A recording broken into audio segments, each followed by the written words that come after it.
Hey guys, my name is Karl Golden and welcome back to Golden Studios. Today we are looking at one of the hardest guitar riffs by Stevie Ray Vaughan, which is Scuttle Buttin. I was put off for years from learning this riff, but I realised the tabs that I was looking at many years ago online were very incorrect. The reason that this riff for me is so hard to play is because it's played at a very fast tempo, there's lots of picking going on, but it's not as hard as you think when you play it correctly. There's actually a lot of slides and you're almost doing some sweep picking in your downstrokes playing this. As with all these hardest riffs videos, you can download my Boss Katana patch for free on my website. Simply go to www.karlgolden.org and look in the free download section. Today I'm using my Fender Stratocaster. This is a 50th anniversary. If you truly want to get the tone of Stevie Ray Vaughan, you should really play through a Fender Strat. But if you don't own one, don't worry, you can still learn the riff. It doesn't matter what guitar you have, you can learn anything. But if you really want to get close to his sound, you really need a Strat. I set my pickup selector to position 2, which is between the bridge and the humbucker, so it takes sounds between both, and that's how I'm getting my tone today from the guitar. My volume's up full and my tones are all up full. If you're a true Stevie Ray Vaughan fan, you'll know that he's not a wimp like me and he'll use a much higher gauge string.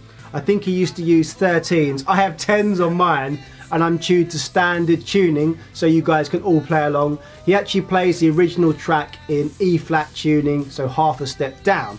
In this video you can learn in standard tuning. If you want to play along with Stevie Ray Vaughan once you've got it up to speed, you can just put your guitar down a semitone. So there is 5 simple steps you guys need to follow in order to be successful and learn these riffs up to the speed you want. The first one is learn the riff. Simple. The second one is play along to my backing track until you can't play anymore, you make a mistake or you can't get past a certain BPM. Stop. Thirdly, get your metronome out, set your metronome to that speed that you messed up. Say you messed up at 135 BPM, go back 130 BPM, practice with your metronome over and over that riff until you nail it 10 times in a row at that tempo.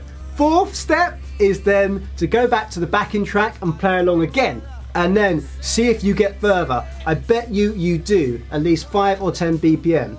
You might even go further, you might surprise yourself. Then step 5 is basically go back to step 3 and repeat. You'll find that after a day or two, if you keep doing it, you'll actually probably get up to speed. For those of you who know how to play this riff, feel free to skip straight to the backing track and have a go on that. For those of you who don't know the riff, I'm going to teach you how to play it right now. This song has a 12-bar blues structure, so the riff is played over 12 bars. However, for me, there's only 3 different riffs you need to learn. Each riff is played over 2 bars. Let's say there's 3 different variations. So here is variation 1 played very slowly.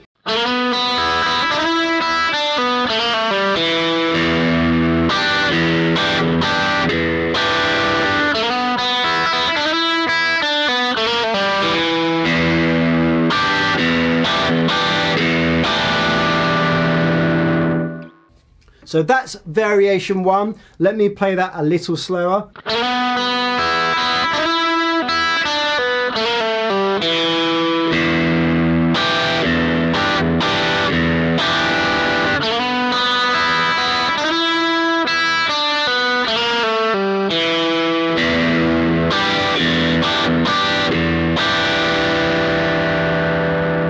One thing to note with this is that I'm actually using my index finger for the majority of this riff apart from the chords. So feel free to do the same or whatever is more comfortable for you. I find that it gets me back in position if I am using my first finger. So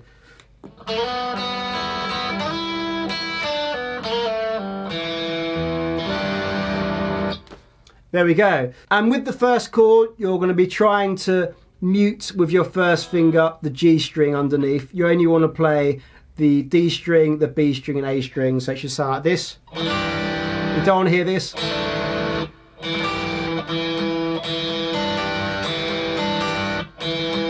You don't want to hear that note.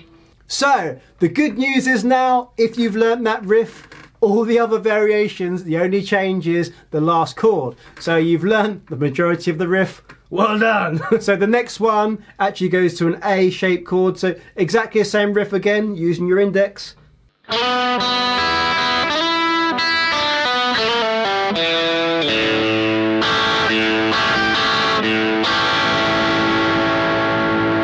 So as you can hear, it's exactly the same riff apart from the end chord.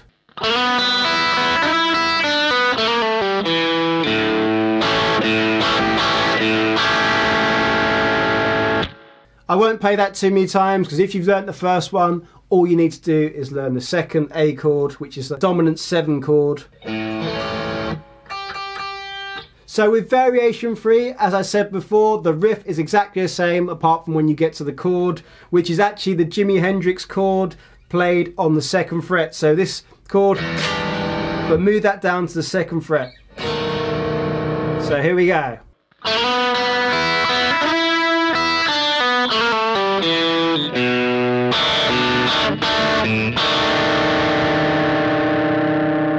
I don't want to get too technical about what the chords are called because I can't remember. It's the Hendrix chord, okay?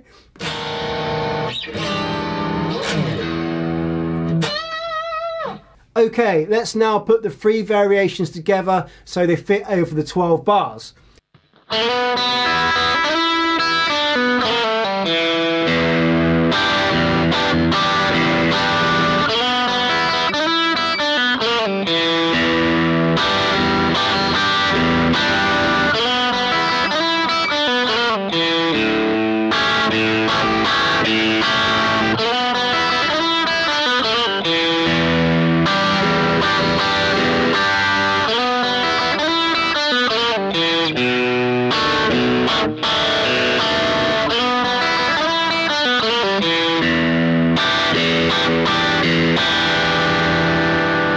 The funny thing about this riff is it's actually really hard to play super slow. Once you start building up the tempo, it gets easier, as you'll find when you're playing onto the backing track. Once you've learned to play the riff over 12 bars and you can play it a couple of times, you're ready to go ahead and play over the backing track. It starts at a very low tempo, I think it's 90 BPM, so you can be very comfortable in playing along with that. As I explained earlier, follow the 5 steps and you can't go wrong. On to the backing track.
Hope you guys enjoyed that. Let me know how far you got with the backing track. Don't forget, you can download my Boss Katana preset for free on my website.